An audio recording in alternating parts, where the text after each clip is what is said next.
Hello, all you beautiful people, and welcome back. Sorry that this took like really long to come out. Clearly, if you've been following my updates, which I'm not expecting that anyone does, but if you do, you've noticed that this summer I have not been posting a lot, and also my reading wrap-ups have been very, very late, to say the least. Like today, it is September 28th. Hopefully, I'll put the video out today for my August reading wrap-up, because of course. But yeah, thank you for being patient, and I've just kind of been living life, like I've just been living life and just not really. I'm just filming videos when I want to film videos because this is just all supposed to be fun and everything. And also, well, that was important. I was gonna say, like, oh my god, can't you tell? Like, sorry, it's on my like camera again, like on my phone, my camera on my phone, because literally my laptop won't stop downloading something. So I was gonna film it on there, but it did not work. So, but anyways, August reading wrap up. We have 4 things that I read. I don't really know what to call it. We have 1 novella. We have 2 books, and then we have 1 audiobook, which I'm kind of confused if I should keep like my audiobook in with like the books I've read, because I don't know, I didn't read it. I listened to it, but like that's different than reading it. But then it's also like I don't know. Sound off in the comments if you think I should do that. Like if I should keep an audio, like if an audiobook should be counted as my total for like books, or if it's not a book that I read because it's whatever. You please tell me, because I don't really know what to count it as, because like whatever. But so yeah, so I guess let's get started. Okay, so the first one I'm going to talk about is Below Zero by Ali Hazelwood, which is the novella, which is the 3rd in the Stemsonist novella series, which has let's see if I can. I was gonna be like, let's see if I can remember them, but I honestly don't. Okay, Under One Roof and Stuck With You. Yes, this is the 3rd and last in the Stemsonist novella trilogy, I guess. And this follows Hannah and Ian. To be honest, I remember like being like, okay, like I don't think this was my favorite. I honestly think Under One Roof was probably my favorite of the Stemsonist novellas. Also, I get what she's doing with that title, but I hate saying Stemsonist. That's not, yeah, I don't love it, but whatever. And yeah, so this one I don't remember a lot. I remember it had to do with NASA, and then the girl, like Hannah, it was like her dream or something to work at NASA and like all this stuff, and then she finally gets there, and then she has like this enemy, and Ian, and he like rejected the proposal to one of her expeditions or something, and then like she ends up going, and then it's like dangerous, and it's like flash forward and flashbacks and stuff. Yeah, I mean, I think it's kind of interesting because if y'all don't know, Ali Hazelwood put out The Love Hypothesis, which was her first debut novel, and it was a really big hit. I have it, I love it, it's really good. It's Adam and some girl, I don't remember her name, but yeah. And and it's a great book, whatever. Talks about like women in science and stuff, because the author, Ali Hazelwood, is a woman in science. I don't remember exactly what she does, but it's pretty cool. And then after that, she put out the Stemsonist novels, or novellas, my bad, that have been coming out. Like they came out like this summer, like all 3 of them at like different times.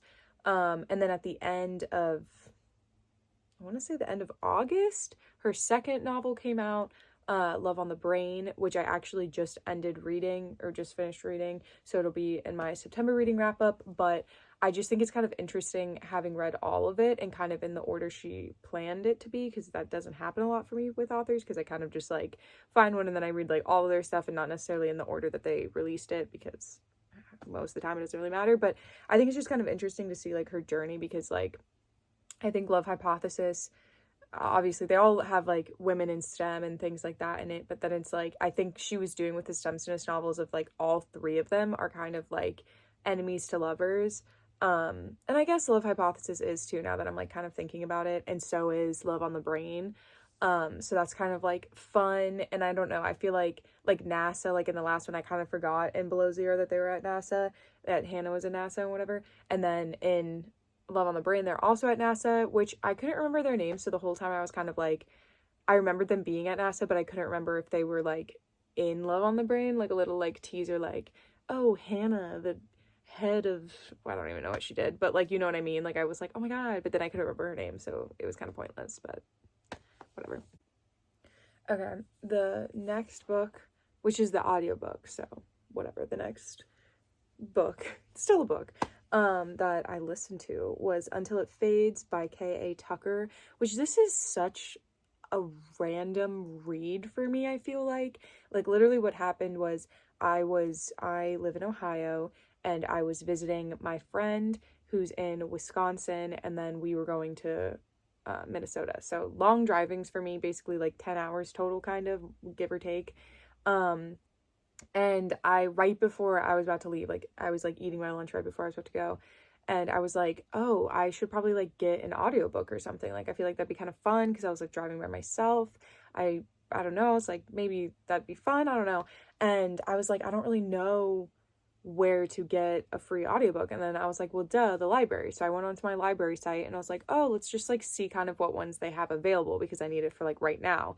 And I had read 2 other books of K.A. Tucker's.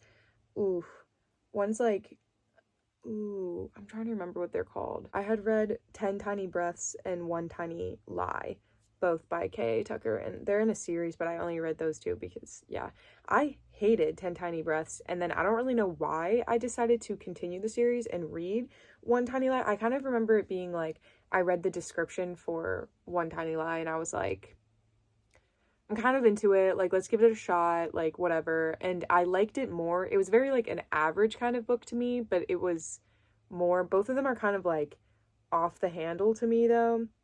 Like, just with, like, plot twists and, like, I don't know. If you've read 10 Tiny Breaths, you know what I'm talking about. Whatever. But anyways, so I was just like, oh, I know the author, like, I guess I'll just give it a shot. Because I had, like, one that I hated, but then I also had one that was, like, fine. So I was like, maybe I'll get, like, a really good one.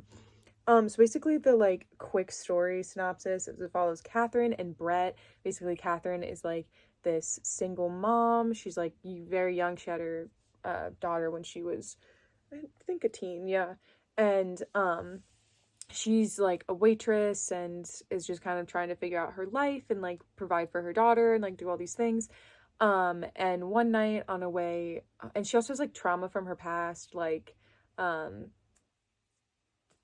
yeah, I guess I'll just leave it at that, of like an inappropriate relationship that happened, and trauma from that. And one night when she's coming home from an awful blind date, she sees this car crash and goes to save the people, and like the one person is not okay, but the other person she's able to save and gets him out of the car before it like goes up in flames and saves his life. And that is Brett, our main guy.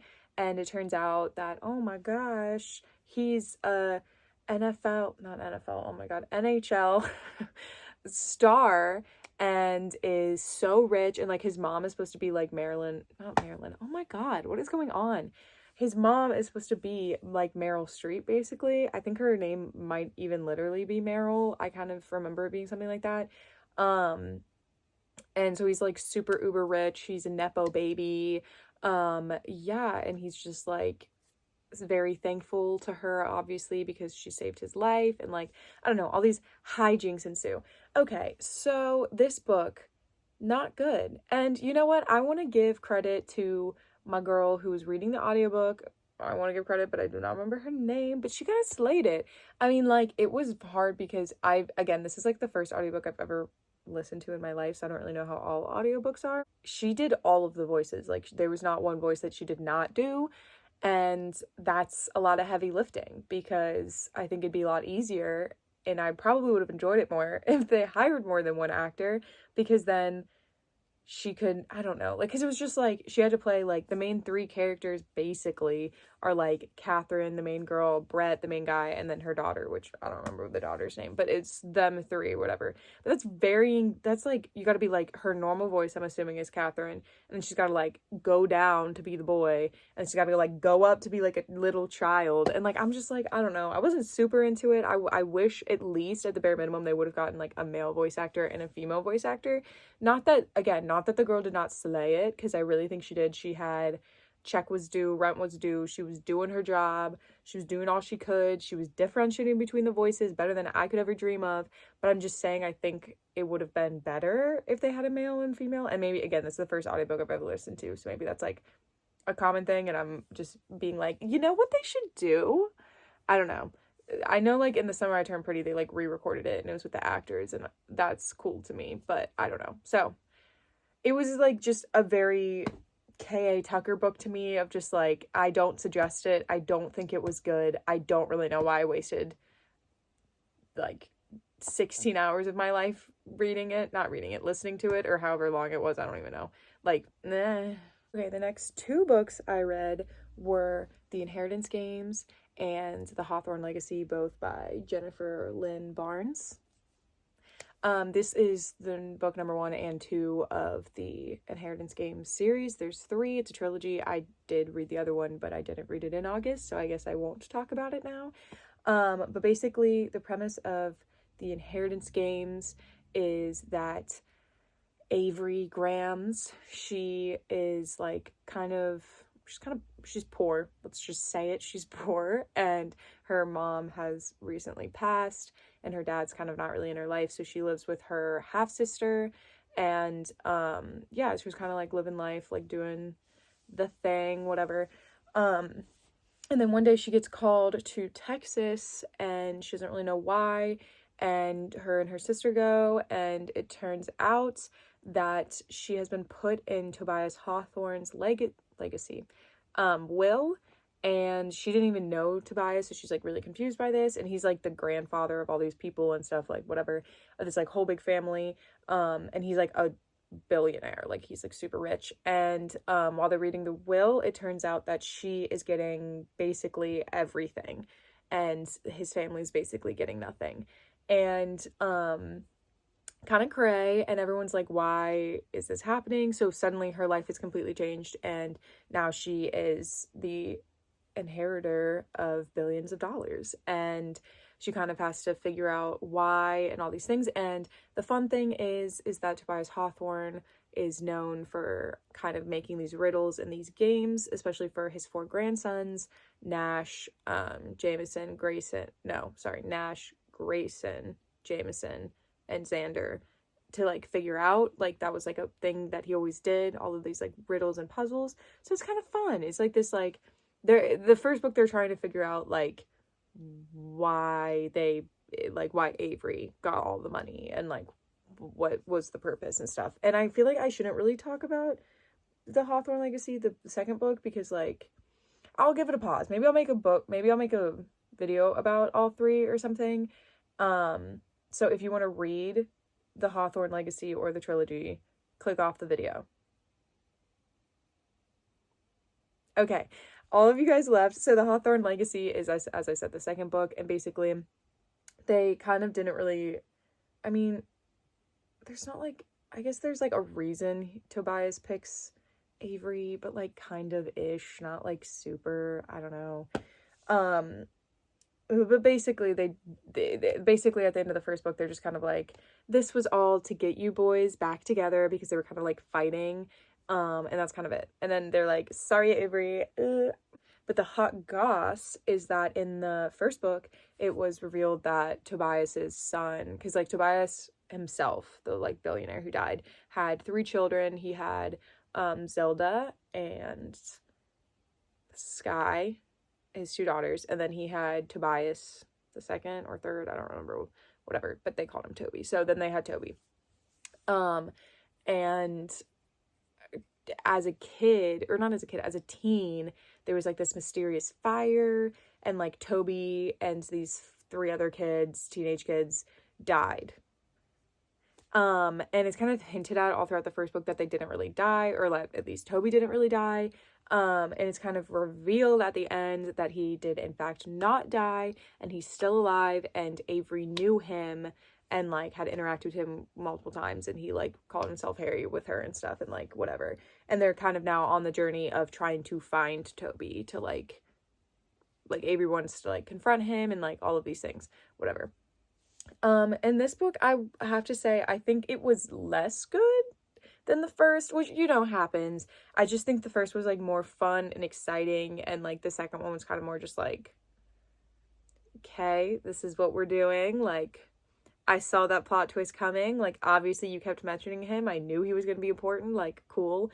And I still think it was fun. And like, I will say too that this is a young adult series, which is not my usual MO. So like, I'm out of the realm of like I don't know, it's like supposed to be like easier to follow. It's for young adults, it's not for adults, so it's just like mellowed out a bit, which is fun, still fun. I think it got me sometimes though, of just like I would be like fully in it and be like not really thinking about that it was for people not my age necessarily, and then I would get something like the riddles, like every once in a while, like they would just be a riddle and I'd be like, that's so easy to solve, like what are you talking about? But then I'm like, Julia, it's a book for children, and they might not understand that because they're not 22 years old, and this book's not made for you. But with that being said, I think the riddles in itself were fun, and I think they made sense for the most part, and I think the whole series as a whole like moved pretty smoothly and like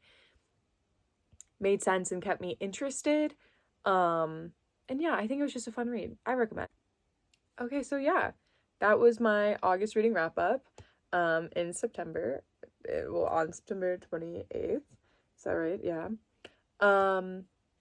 So thank you for tuning in, and I'm sorry I've not been posting any videos basically other than my reading wrap-ups lately. I hopefully will amend that. I'm just trying to start getting into the rhythm of like life post-grad, where like you don't really have a schedule. Like I've always had this is my first year since I was in preschool of not having school in the fall, and like kind of having like school. I liked school, and I liked how it provided me like a structure and like just like a schedule. I really enjoyed that, and like it motivated me to even like do videos and stuff, because it was like, well, I have like this homework thing to do and this like project and this whatever, and it still just like gave me more motivation to do other things. And I feel like I've been kind of stuck in this lull of like summertime where you just aren't really doing too much, and you're just like, yeah, I'll get to it when I get to it. So I'm just trying to kind of claw my way out of that, without school as the backbone of that. So I apologize, and thank you for bearing with me, and hopefully I'll get back to posting more regularly and more fun videos than just reading wrap-ups. I have some ideas on the brain, so also if you have anything, of course, as always, leave them in the comments and I'll see if I want to do that. And yeah, so thank you so much for taking time out of your day and your precious time and watching my silly little video, and it means so much to me. And thank you to all of my viewers. You guys are amazing and so sweet and the best and so beautiful inside and out, and deserve the warmest blanket fresh out of the laundry to be put on you for this new fall season. Like, you deserve that hug with that freshly warm blanket, and that's the biggest compliment I could give as a very cold girl. So yes, thank you for watching, and I'll see you guys next time. Bye.